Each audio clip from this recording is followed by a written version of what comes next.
Go ahead and start. Apologize for missing almost all of last week. Whatever this upper respiratory crud is, it's not good. I'm going to back up a little bit. I think from where that second video, whatever it was, left off to Act 5, Scene 1, page 1321. I think we'll still finish Hamlet today. Because I just want to get to the point where we find out how old Hamlet is. So, from the beginning of the play to Act 5, how old does it sound like Hamlet is? Sounds like he's in his 20s. Early 20s? Yeah. Late teens? I mean, a lot of people think he's late teens. How old is he? 30. He's 30. Okay. Is there a problem with that? Or, let me rephrase that. Is Laertes the same age? Or is Laertes younger? Hamlet's a university student. He's 30. How many university students you know who are 30? Who haven't, been in the military or done something else so far? Not a lot, unless they're kind of graduate students or perpetual graduate students. It strikes a lot of people as kind of odd that Hamlet is that old and still, living at the castle, blah, blah, blah, blah, blah. But again, he's prince, he's next in line and such, okay? So we find out on that page, lines 118 and following, Hamlet's talking to the gravedigger. How long have you been a grave maker? And he says, I came to it the day that our last king, Hamlet, overcame Fortinbras. Remember, we talked about how Hamlet Sr. overcame Fortinbras Sr., king of Norway, okay? And we find out now, that was 30 years ago. And young Fortinbras, now, who must be at least the same age as Hamlet, right?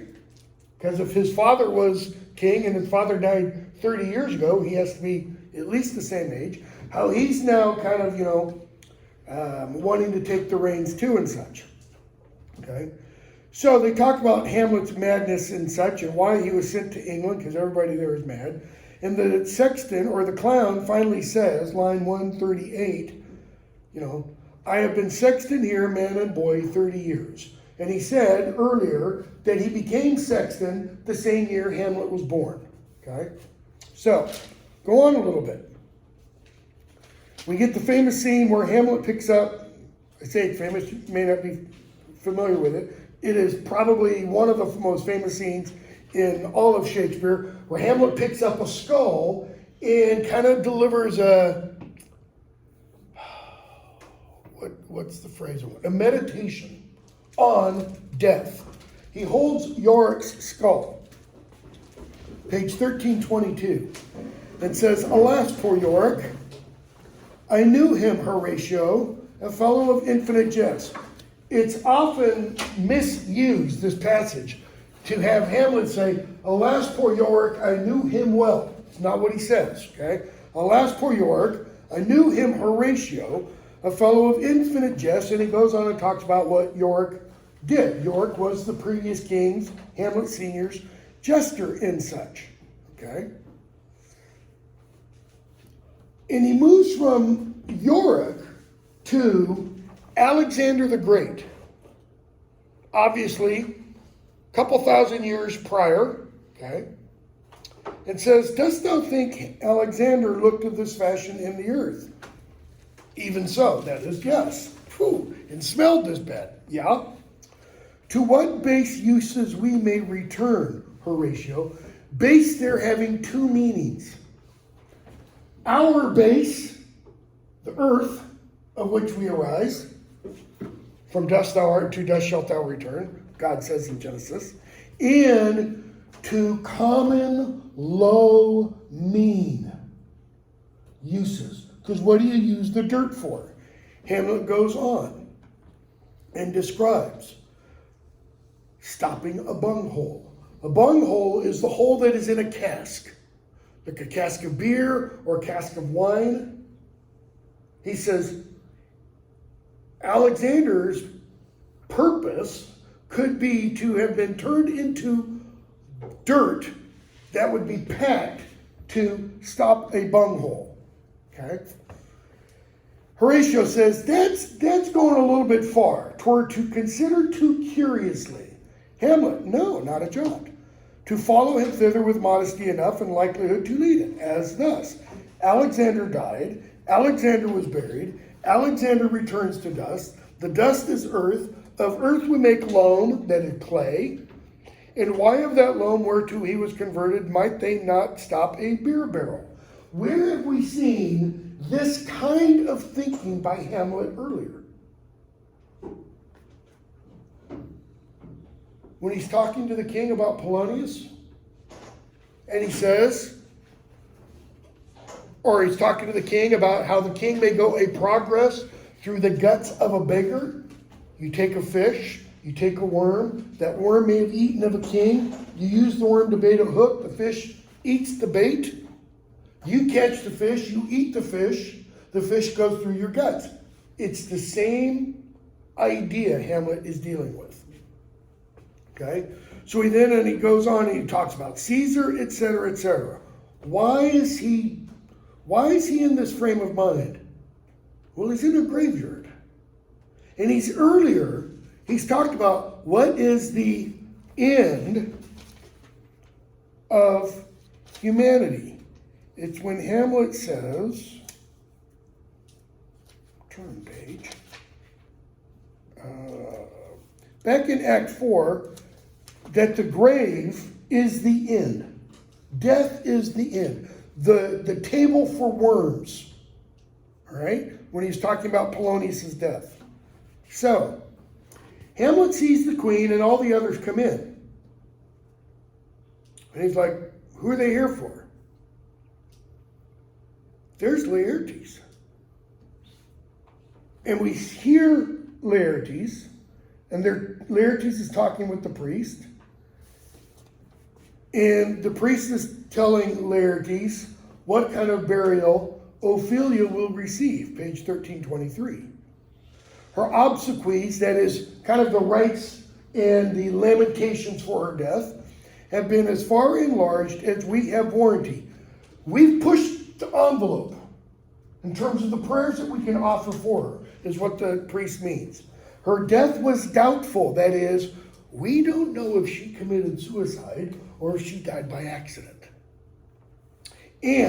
But that great command o'ersways the order, she should in ground unsanctified have lodged till the last trumpet. So what was the great command that oversways the order? The king. The king said, she gets buried in hallowed ground. She gets buried in the churchyard, not outside it. All right? Suicides were buried outside the church property. Church property is hallowed ground. Outside, not. Okay? Again, because the medieval Catholic Church and the Protestant Church at the time, I don't think it still does, taught if you were suicide, you were beyond God's mercy. You put yourself beyond God's mercy and you go to hell. So, that's why he says, if it weren't for that great command, she should in ground and sanctified have lodged till the last trumpet, resurrection. For charitable prayers, shards, flints, and pebbles should be thrown on her. Yet here she is allowed her virgin krantz, her maiden struments, etc., etc. Must there no more be done? And what Laertes gets getting at is, doesn't she get the full church's rites of burial? All the prayers said. And the priest is saying, no. It's enough that we're putting her in holy ground. Okay? No more be done. We should, line 204, we should profane the service of the dead to sing a requiem and such rest to her as two peace-parted souls. Peace-parted, those who've received last rites and such. See, Ophelia did not receive last rites. Okay? So, Laertes says, later in the earth,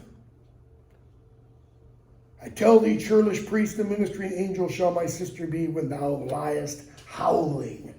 He's saying, priest, you're going to hell and she's going to be in heaven. So, Hamlet, what? The fair Ophelia? Hamlet has not known that Ophelia is dead. So the queen comes in, says some things. Laertes leaps into her grave and tells the grave diggers and those around, bury us together. Hamlet comes forward. See, nobody has seen Hamlet at this point.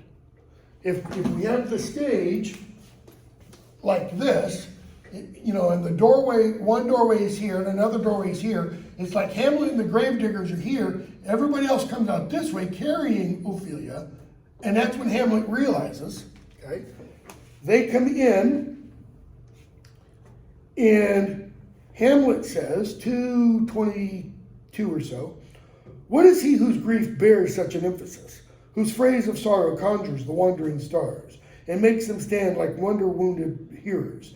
This is I, Hamlet the Dane. He's announcing, declaring himself.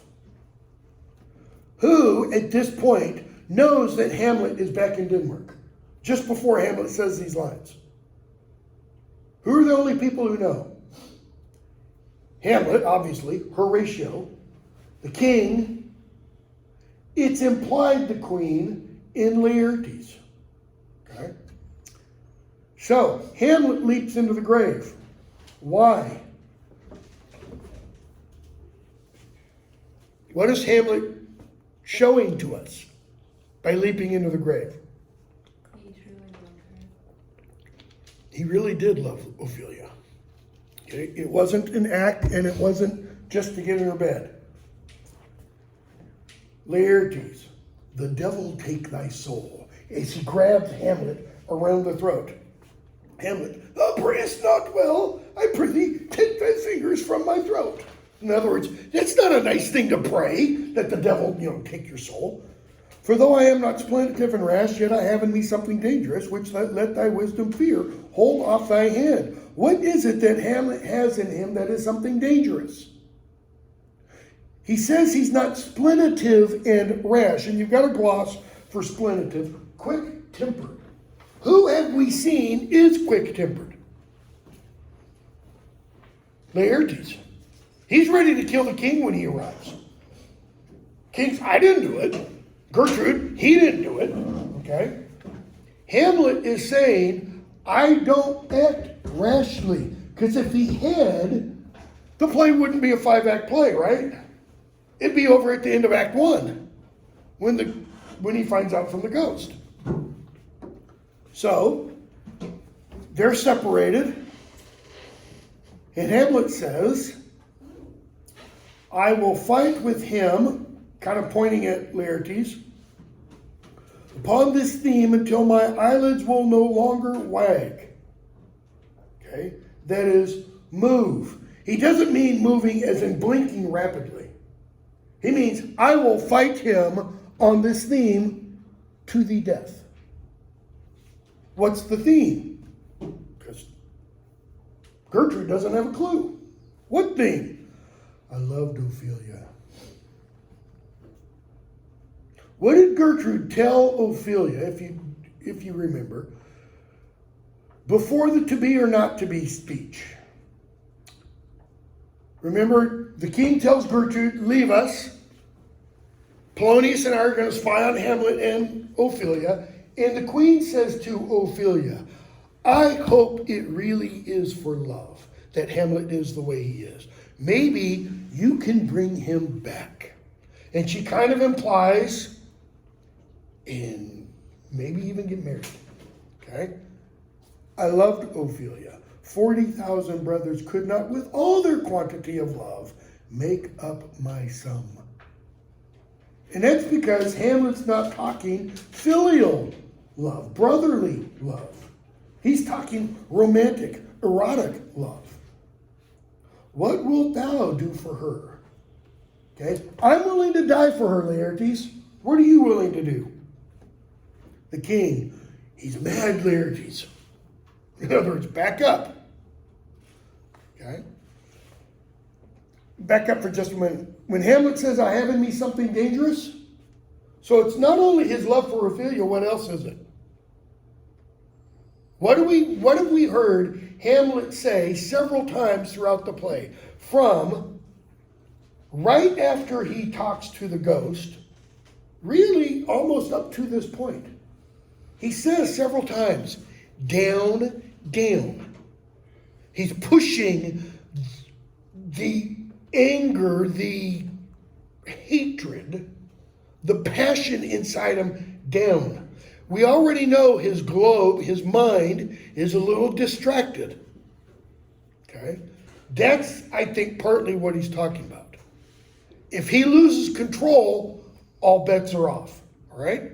So, Queen, for love of God, forbear him, Hamlet. Swoons, that is God's wounds. Show me what you'll do. Come on, Laertes. Prove to me your love for your sister. Will you weep?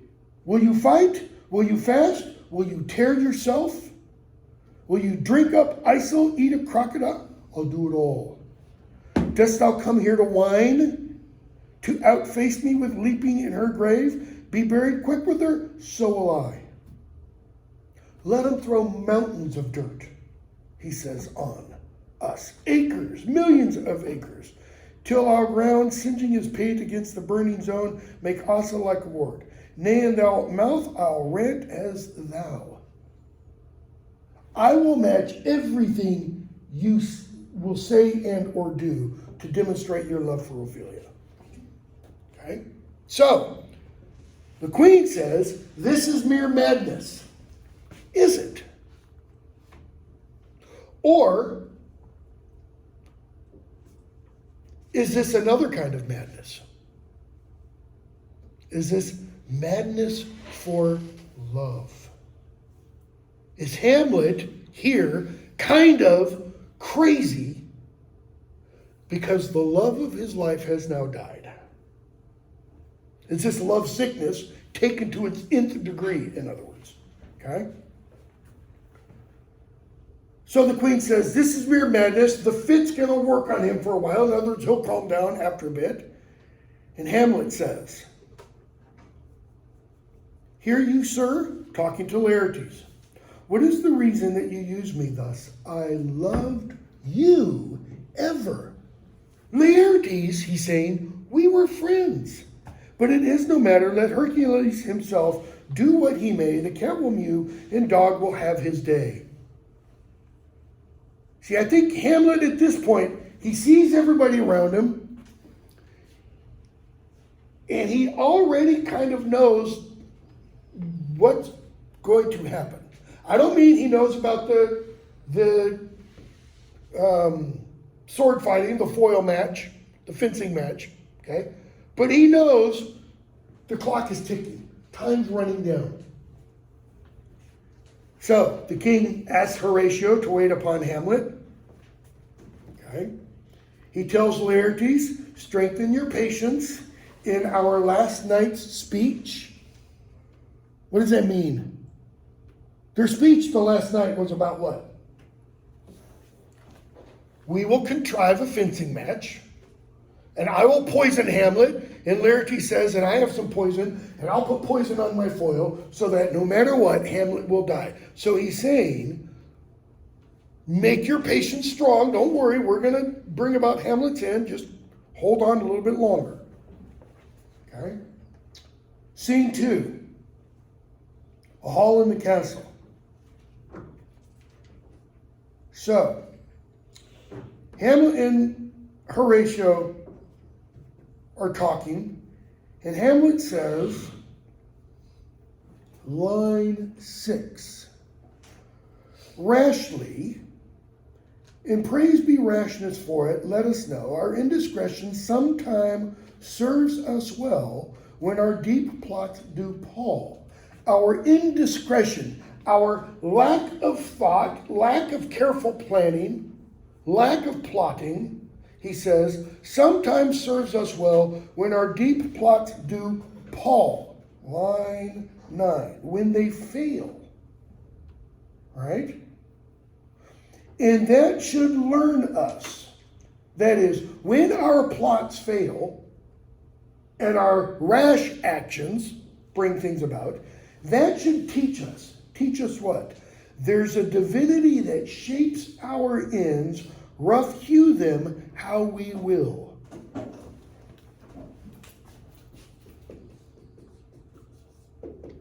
Divinity shapes our ends.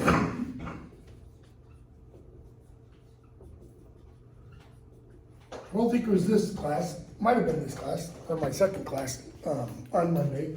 Somebody mentioned the word predestination, okay? I think that's partly what Hamlet's getting at here. And Shakespeare. But I think Shakespeare might also be getting at this old idea that was used by some of the early church fathers, and he might not have been familiar with it in the use of this term, which comes from Greek. Sin means with or together, okay? The ergy is like energy or action. And it's the idea in Christian tradition, it's throughout St. Paul,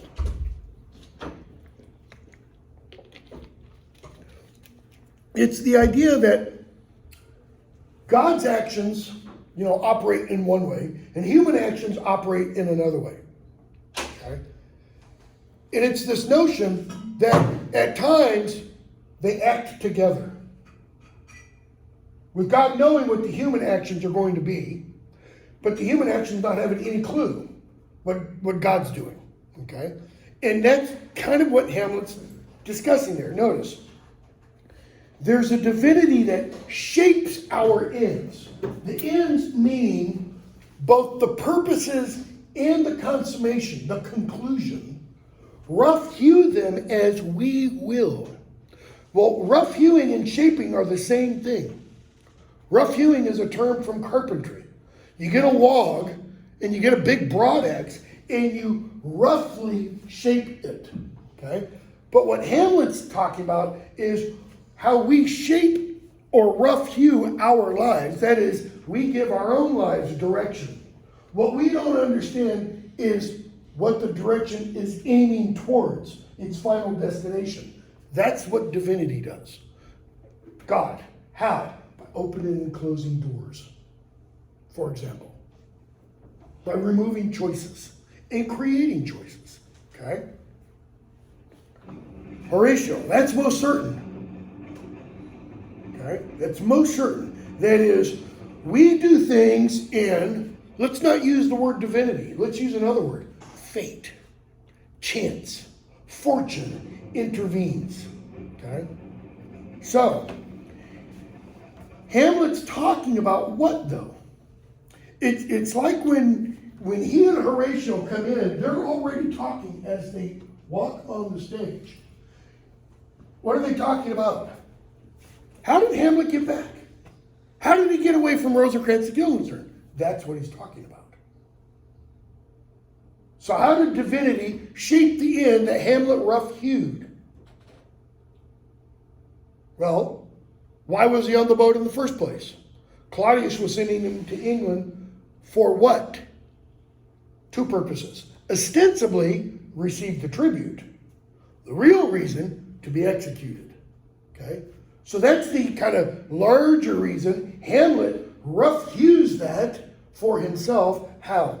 By switching the letters, switching the packets, as he talks about. Okay?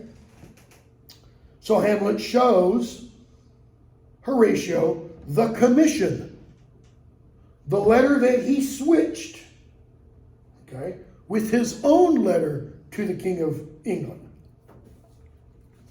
And he goes on, talks about it. Horatio, how was it sealed? He's talking about how was the letter actually sealed? Hamlet, why even in that was heaven ordinate, meaning heaven was shaping the ends. How? I used to wear a ring that was my grandfather's. It had an image on the front like of a Roman soldier, okay? Kind of like a signet ring. That is, Hamlet says, I had with me my father's ring. His father was King of Denmark. He had the king's signet ring, so that when he wrote a new letter to the King of Denmark, poured hot wax on it, stamped it with his ring, that's the royal seal. There doesn't need to be any, I, Claudius, hereby sign this kind of a thing. So he says, I had my father signet in my purse, which was the model of the Danish seal, folded the writ up, etc. So Rosencrantz and Guildenstern go to it, meaning go to their deaths. Hamlet, they did make love to this employment. They wanted this job, Hamlet is saying. And what does that really mean? They got overcoming. Okay, they did get what was coming to them, but what else? They turned against me. That's what Hamlet means. These two, he knew from his schoolboy days. He's 30. The implication is they're also 30. So he's known them for 20 years. And they were willing to do what? Knife him in the back. Maybe not personally, but they are not near my conscience. Their defeat does by their own insinuation grow. In other words, they, like Polonius, did what? They stuck their noses where they didn't belong. Madness in great ones must not unwatched go, Claudius said. Well, you can kind of flip that around and say, triviality in small ones shouldn't get involved in great ones. Okay? 'Tis dangerous when the baser nature, okay, those who are lower born, comes between the pass and fell incense points of mighty opposites. Right? If you've got two mighty generals and you're just a lowly private, you shouldn't get involved in that battle. You just stay out and let them have at it. Why would a king is this? Does it not, Hamlet goes on, think thee stand me now upon? See, now Horatio knows Claudius is guilty. Horatio is now fully in the know of what Claudius has done. Does it not think thee stand me now upon? So, think, Horatio, aren't I now correct that he hath killed my king and whored my mother, popped in between the election and my hopes? Okay. My hopes for kingship? Thrown out his angle for my proper life, that is, his bait. And with such cozenage, is it not perfect conscience to quit him with this arm? Aren't I right for wanting to kill him? And is it not to be damned to let this canker of our nature come in further evil? Will I not be damned? Hamlet is saying, if I allow Claudius to go on. Notice, Hamlet isn't saying, will I not be damned if I don't get revenge? Because what does he say about Claudius? What will Claudius do if Claudius is allowed to go on? Further evil. What has Hamlet just introduced kind of to the equation of his needing to kill Claudius? His killing Claudius will be for what? The greater good. The greater good. The greater good of Denmark. the protection of Denmark. Self-serving? Is that self-serving on Hamlet's part? Yeah, probably. I mean, there's probably a little bit of justification there. I mean, John Wilkes Booth claimed the same thing when he killed Lincoln.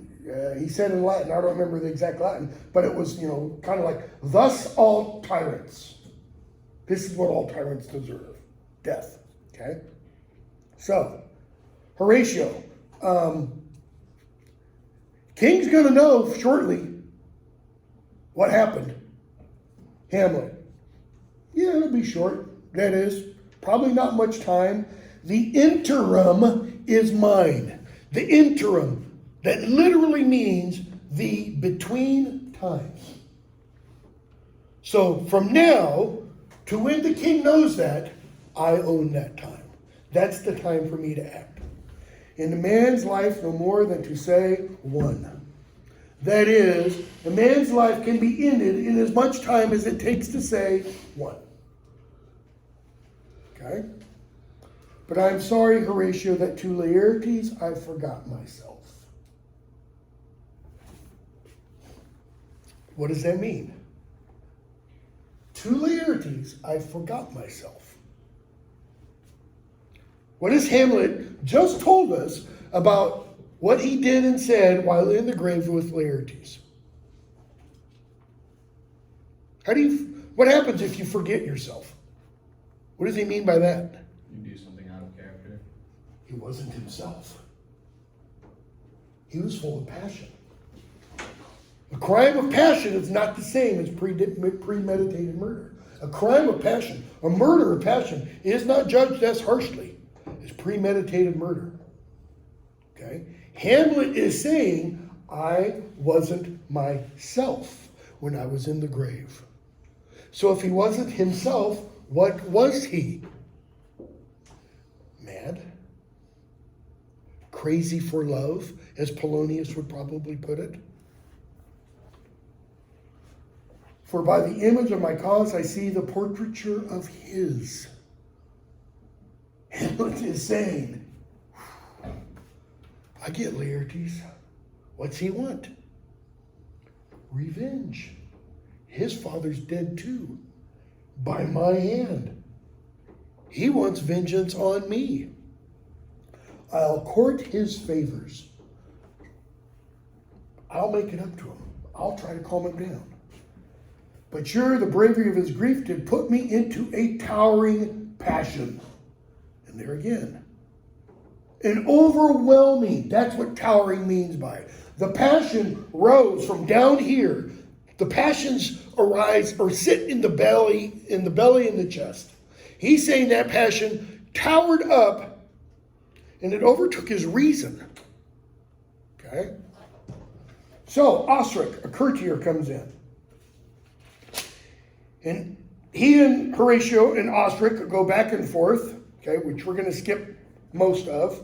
Now we're going to skip all of, okay? And Osric tells them, you've been challenged to a fencing match. Just for show, just for game, just for play, etc., okay? And here's where you need to be win. 1330. Take that back. Bottom of 1329, line 183 or so. Okay? The Lord leaves, and Horatio says, you will lose this wager, my lord. You're going to lose in this game against, Laertes. Hamlet, I don't think so. Since he went into France, I've been in continual practice.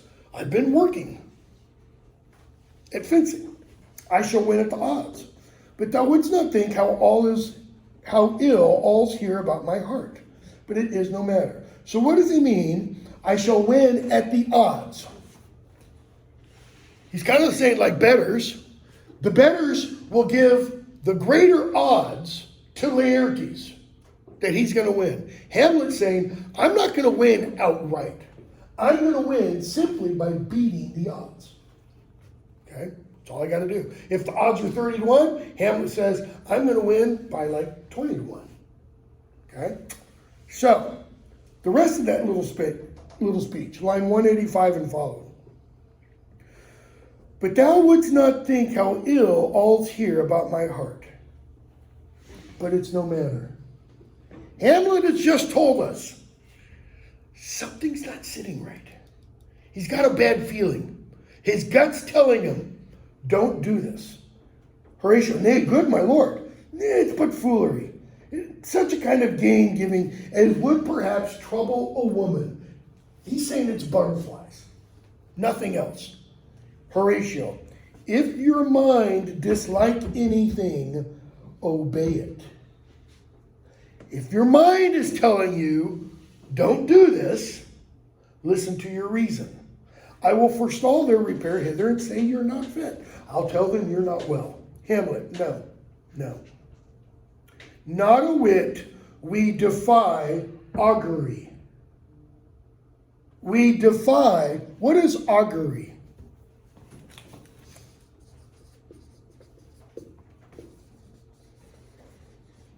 Prophecy, fortune telling, I'm trying to think of a word, starts with a P, portents and such.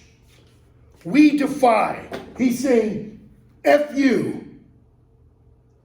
This feeling of dread, okay?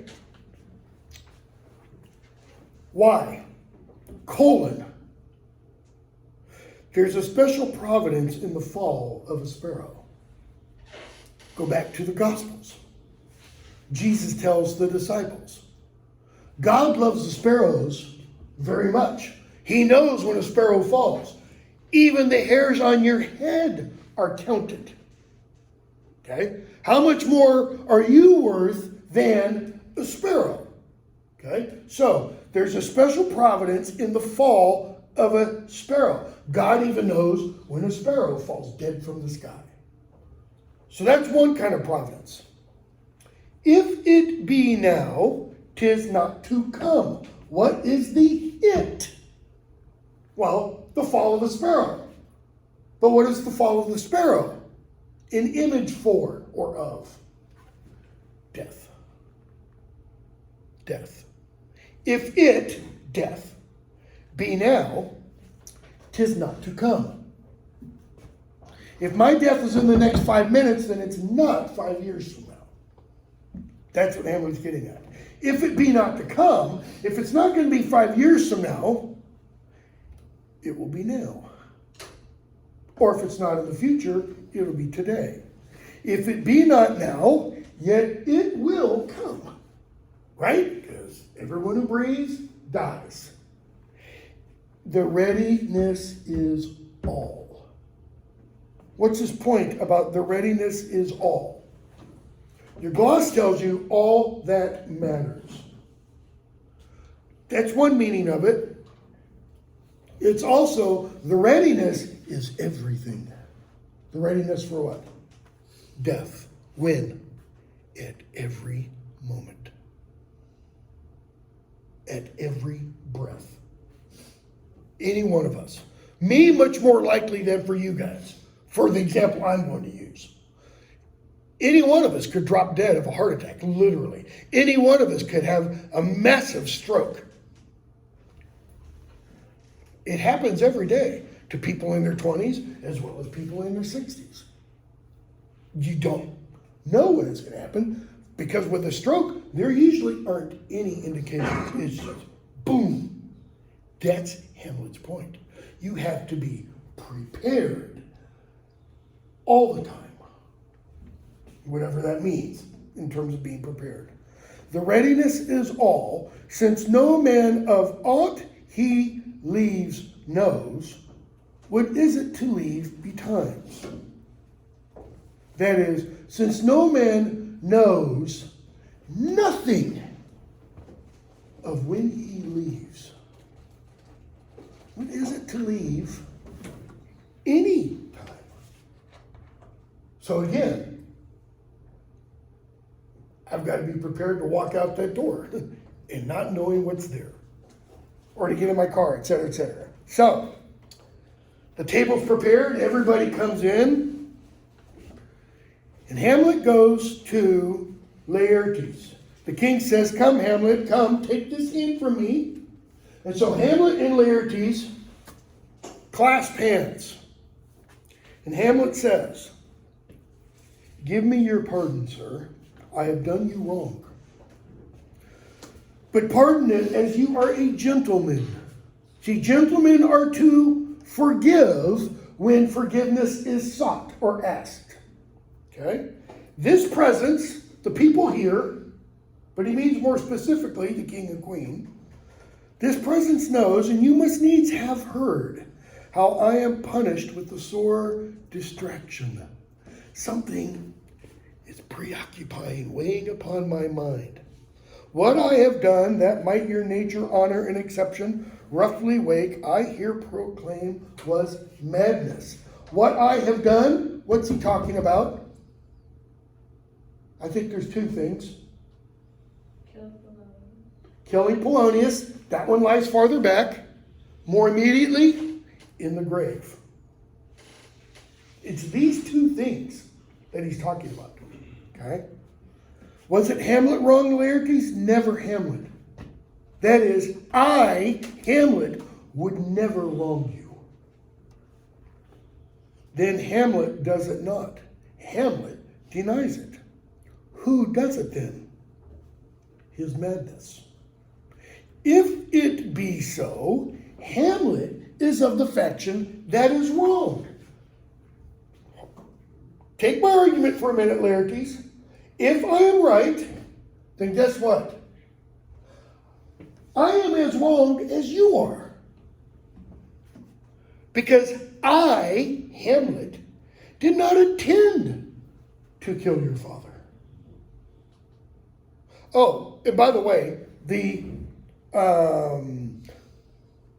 thing that I've done that offended you, what else could that be? Killing Polonius, jumping into Ophelia's grave. Between the one and the two and the second, there's another third possibility. What caused Ophelia to die? You told her he doesn't love her. Possibly. That could be when her madness begins. It's Polonius's death that drives her over.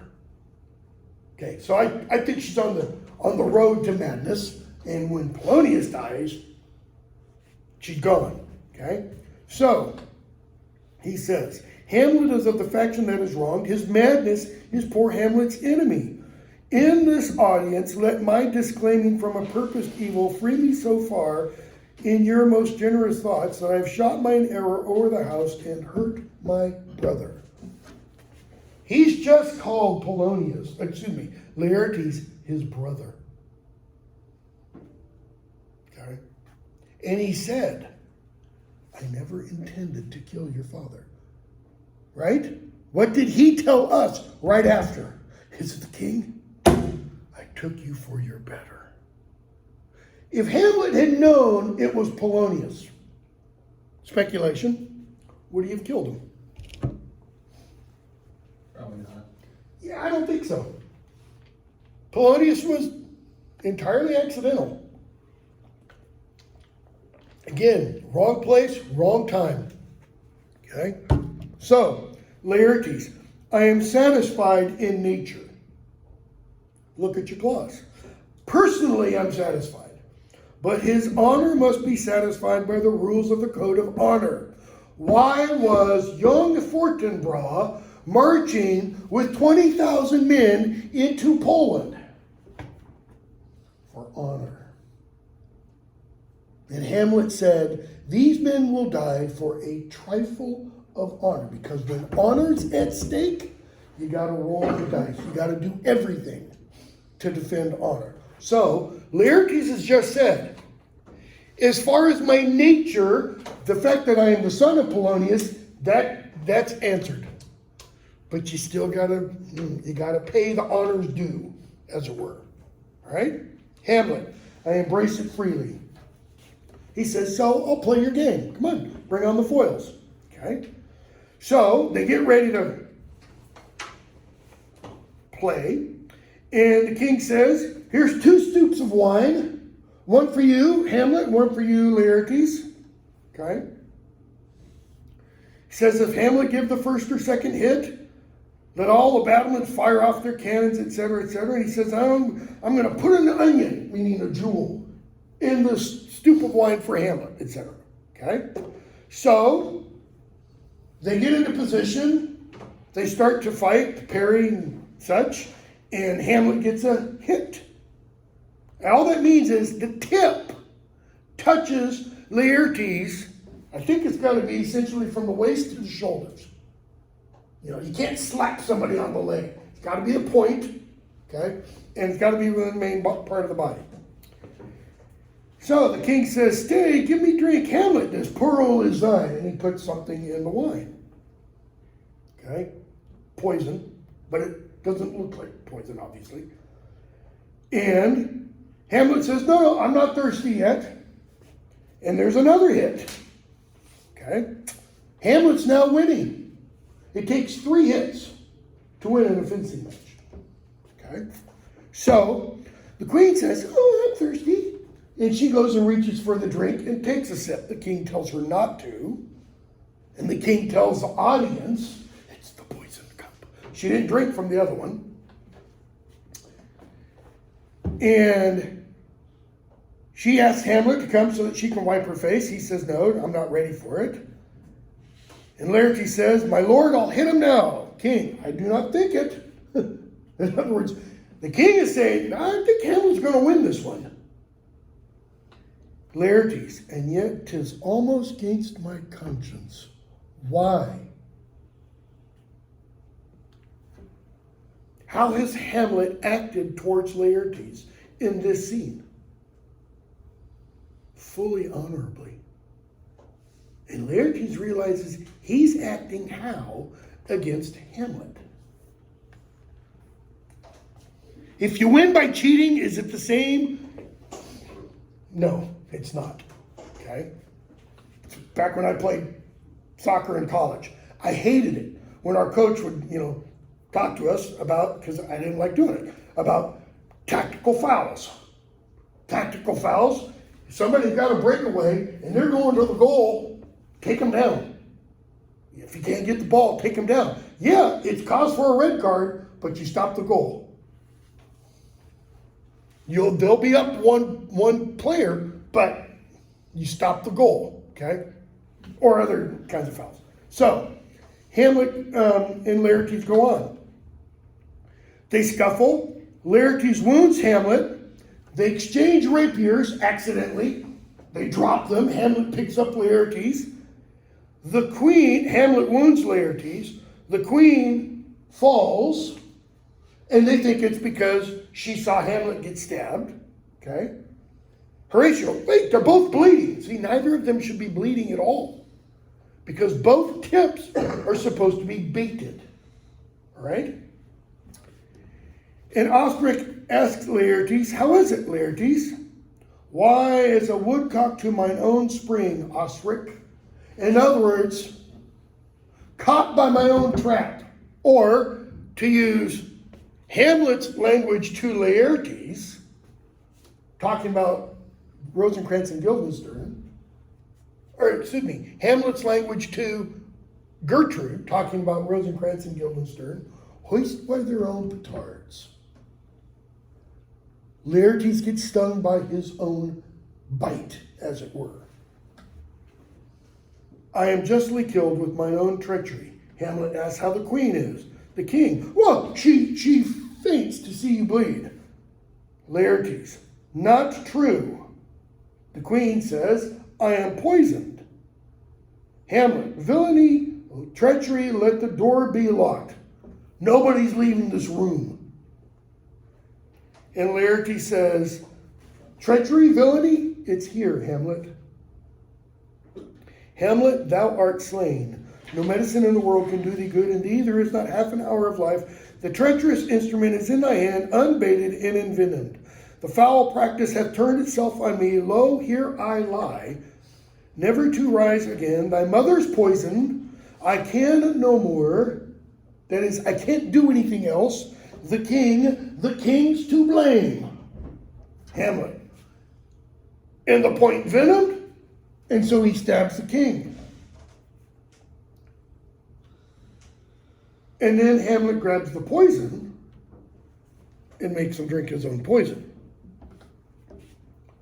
Laertes, he is justly served. That is, he got his just deserts.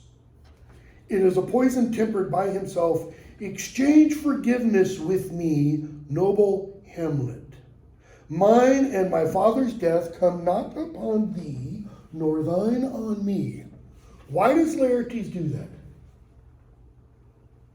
I think it's part of the Christian underpinnings of the whole tale. That is, again, this is the most religious, most Christian of all of Shakespeare's plays. He's just throwing in all kinds of doctrine and dogma. Well, in the prayer that Jesus delivers to his disciples, when they ask him, teach us how to pray, how John taught his disciples, what does he say?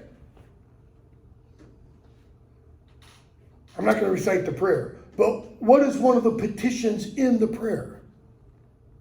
Forgive. How? As we are forgiven. Okay? Forgive us our trespasses as we forgive others. That is, forgive us as we forgive those who have sinned against us.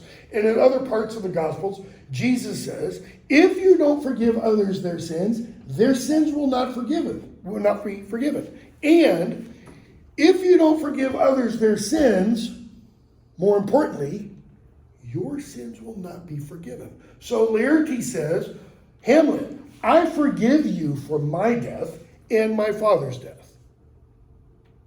Meaning, that debt wiped clean. Remember what Hamlet Sr. said? Every day he suffers in fires. For what reason? Because he is unforgiven for those sins. Because he didn't say confession. This is Laertes forgiving Hamlet for that. And then he says, nor your death be on me. And Hamlet says, heaven make thee free of it. Wiped clean. So Laertes, you're not dying with my death on your soul. Wiped clean. I follow thee. I'm coming with you, Laertes. I am dead, Horatio, wretched queen, adieu, you that look pale and tremble at this chance. That is, everybody in the room that are but mutes or audience to this act, he says, oh, I could tell you a story. But Horatio, you tell the story. Horatio says, no. I am more antique Roman than a Dane. Meaning, I am going to die with my commander. And he goes and reaches for the wine, and Hamlet says, never. And Hamlet drinks it all down. Why? 3:16. He says, Horatio, what a wounded name, thing standing thus unknown, shall live behind me. If you die now, what will my name mean in the future?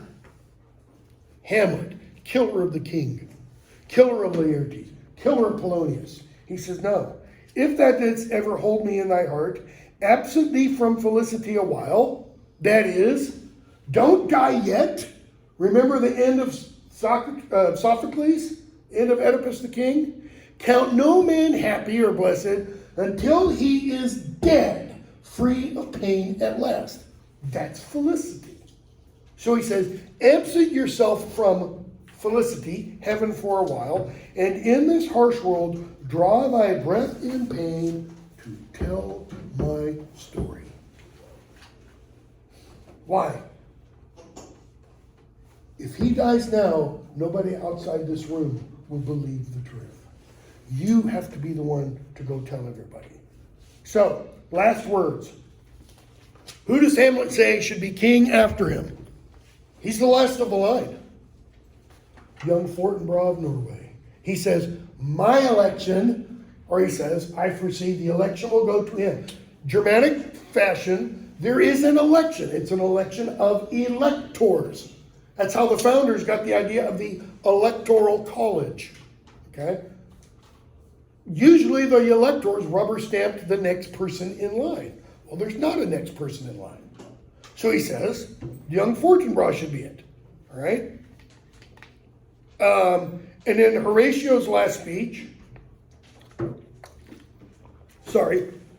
second to the last speech, tells Fortinbras what should be done. Let the bodies be carried forth and such, and he says, and let me speak to the yet unknowing world how these things came about. So shall you hear of carnal, bloody, and unnatural acts, of accidental judgments, killing of Polonius, casual slaughters, Rosencrantz and Guildenstern. I mean, Hamlet very casually sent them to their deaths. Of death put on by cunning and forced cause, that's also kind of Rosencrantz and Guildenstern. And in this upshot, purposes mistook, fallen on the inventors' heads.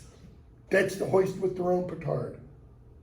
And and it's kind of interesting, that comes at the end, because it's almost like what Hamlet is saying and Shakespeare is saying is, beware plots and conspiracies. Because what can happen to them? They go awry. All right, we'll stop there.